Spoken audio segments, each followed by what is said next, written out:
Example 5, part B. So we're given our graph here. Determine the original function y equals f of x. So we've graphed this. So there's a couple strategies that we can do. We know it's linear, so I know that my equation is going to look like y equals mx plus b.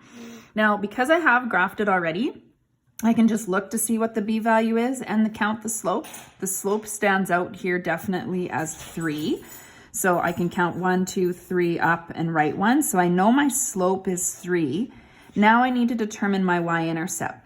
Now I could continue this pattern, but if sometimes it goes way off the grid. So I'm going to show you algebraically as well what to do. So we know we have the slope of 3. We also know for sure one key point is 2 and 0. Plus we have the point 3, 3. I could use either point. I'm going to use the point 2 and 0. It's just going to be a little easier to use.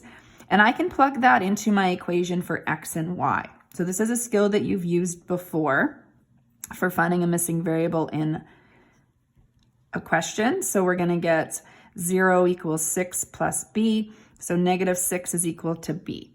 So that means my equation is going to be y equals 3x minus 6.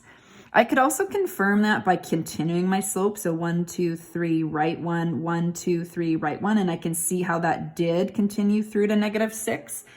But I can't always count on my y-intercept being a perfectly nice integer number. So if this y-intercept was a fraction, for example, then I'd have to solve that algebraically to see it. If my graph was extended long enough and my y-intercept was always already plotted, then by all means you can just plunk in y-intercept in for the b value. So it's fine to use the graph if the graph supports your work. Otherwise, you would have to work out the b value algebraically.